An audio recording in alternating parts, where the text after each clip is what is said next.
बगिया खिले उठेगी, सूखी बगिया खिले उठेगी, ऋतु बदल जाने के बाद।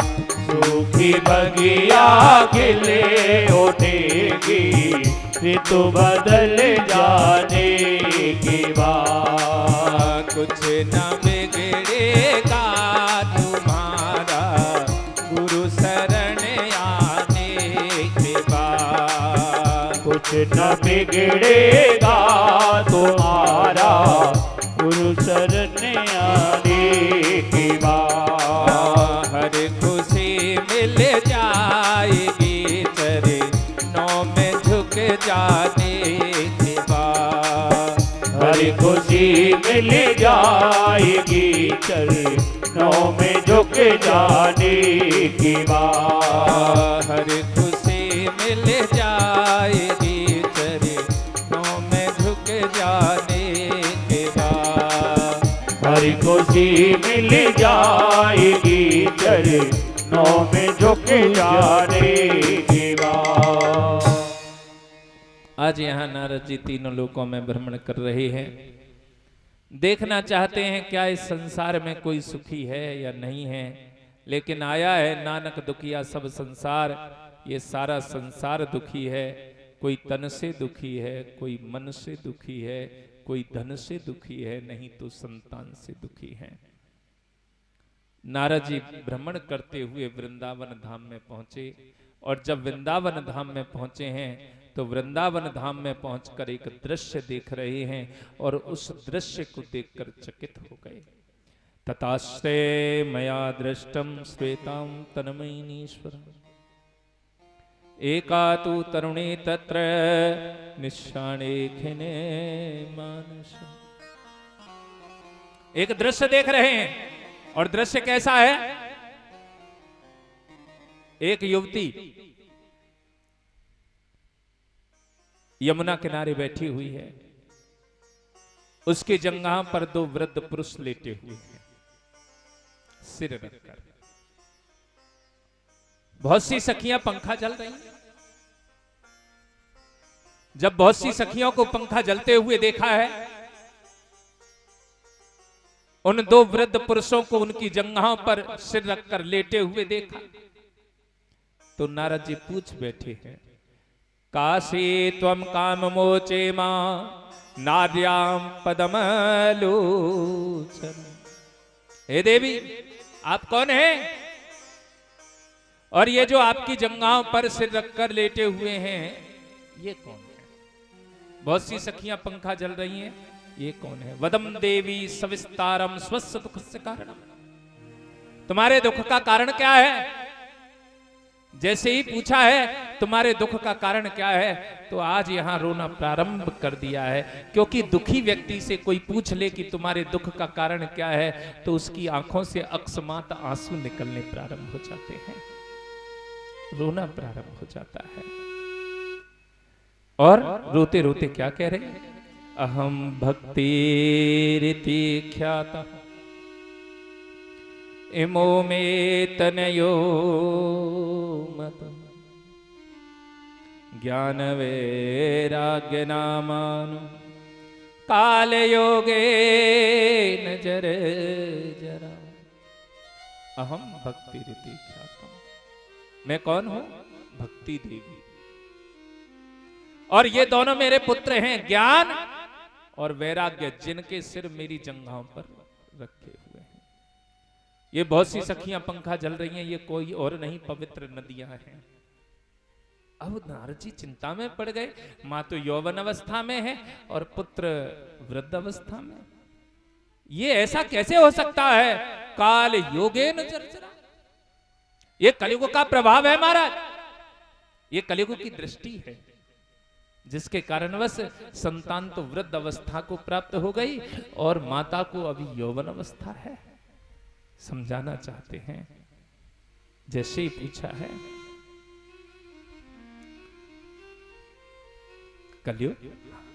कलयुग का सबसे बड़ा दोष, सोई सयान जो पर धन हारी जो कर दम्भ सो बड़े आचारी। राम सिया राम जय जय राम। राम सिया राम जय जय राम। ओ जो कह झूठ मसखरी जाना कल जुग सोई गुणवंत बखाना। राम सिया राम जय जय राम। राम सिया राम जय जय राम। कलयुग के दोषों का बखान करना चाहते हैं। श्रृणुत्वा वहिता वाले युगयम दारुणा कलिम तेन लुप्त सदाचार योग मार्ग स्तपांस। कलयुग के दोषों का बखान। सोई सयान जो परधनहारी। महाराज कलयुग में सयाना किसे कहा गया है? जो दूसरे के धन को अपना बना ले, जो दूसरे की संपत्ति को अपना बना ले, उसे क्या बोलते हैं? सयाना, चतुर। आज के समाज में चतुर कौन है? सयाना कौन है? जो दूसरे के धन को, दूसरे की संपदा को, दूसरे के पद को, दूसरे की प्रतिष्ठा को अपना बना ले। जो कर दम्भ सो बड़ा आचारी, और जिसके अंदर पाखंड भरा हुआ है वही तो बड़ा आचरण करने वाला होता है। जो कहे झूठ मसखरी जाना कलयुग सोई गुणवंत बखाना। कलयुग में गुणवान किसे कहा गया है? जो झूठ बोलना जानता है, मजाक करना जानता है, हंसी करना जानता है। जो हंसी मजाक करना नहीं जानता उसे गुणवान नहीं कहते। गुणवत्ता उसके अच्छे कर्मों से नहीं है। गुणवत्ता किसकी रह गई है? नकटे बूचे सबते ऊंचे। जिनके अंदर हजार अवगुण हैं वही गुणवत्ता के अधिकारी बन गए हैं। जिनके पास में धन है, जिनके पास संपदा है, चाहे उनके अंदर कितने भी हजार अवगुण क्यों ना हो, लेकिन फिर भी उन्हें गुणवानों में गिनती की जाती है। गुणवानों ऐसे ही नहीं। यदि धन है, संपदा है तो गुणवान है। यदि धन नहीं है, संपदा नहीं है तो फिर आप गुणवान नहीं हो सकते। धन है, संपदा है, आप गुणवान भी हैं, विद्वान भी हैं, चरित्रवान भी हैं, धैर्यवान भी हैं। पुरुषार्थ आपके अंदर कस कूट कूट कर भरा हुआ है, लेकिन धन नहीं है तो आज के समय में आपके अंदर चाहे कितने भी गुण क्यों ना हो, लेकिन वो सभी अवगुणों में प्रकट हो जाएंगे। आगे की पंक्ति में जाके नखे अरु जटा विशाला सोई तापस प्रसिद्ध कलिकाला। जाके बड़ी बड़ी जटाएं, बड़े बड़े बाल, बड़े बड़े नाखून, उसे कलियुग में क्या कहते हैं? तपस्वी। जटा रखाए से भगवान की प्राप्ति होना संभव है। हाँ ठीक है, आपने अपने आपको, अपनी इंद्रियों को इतना समेट लिया है। जटा रखने का भावार्थ क्या है? आप रूप और गुण से परे हैं। आप रूप और गुण से परे हैं। आप तो केवल निराकार में हैं। लेकिन आज जटा रखने का केवल भावार्थ क्या रह गया है कि हम संत बन गए। जटा रखाए से भगवान नहीं मिलता है। हाँ, यदि आप रूप और गुण से परे देख रहे हैं तो फिर जटा रखाओ तो, ना रखाओ तो।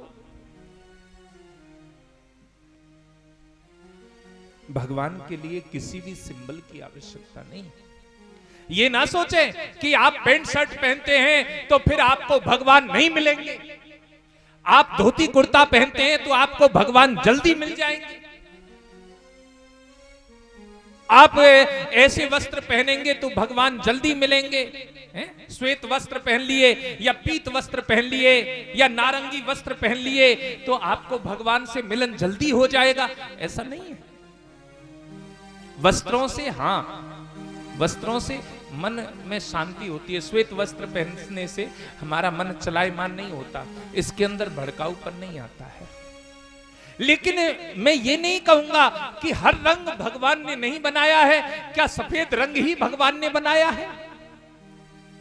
मेरे भगवान की पीली पीतांबरी है, रामायण में नीलांबुज श्यामल कोमलांगम,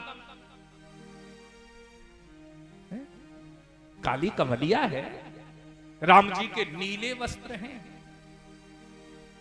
तो क्या वो भगवान नहीं है?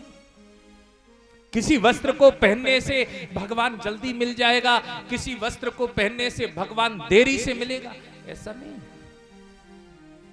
भगवान हमारी भावनाओं से मिलेंगे। हमारा अंतर मन कैसा है उनके प्रति, हमारी सोच कैसी है, क्या हम भगवान को पाना चाहते हैं या नहीं पाना चाहते। तन को जोगी सब करे, मन को करे ना कोई, मन को जोगी जो करे, संत कहावे सोए। यदि आपने श्वेत वस्त्र पहन लिए तो भगवान मिल जाएगा, मेरी तरह पीले वस्त्र पहन लिए तो भगवान मिल जाएगा। भगवान ना श्वेत वस्त्रों से मिलता है ना पीत वस्त्रों से, भगवान ना नग्न रहने से मिलता है ना पूरे वस्त्र पहनने से। भगवान भावे ही विद्यते देवा, भगवान तेरी भावनाओं से मिलेगा। और यदि तेरी भावना ही नहीं है तो भैया चाहे कुछ भी कोशिश कर ले, कितने भी श्वेत वस्त्र पहन ले, कितने भी श्रृंगार कर, चाहे मत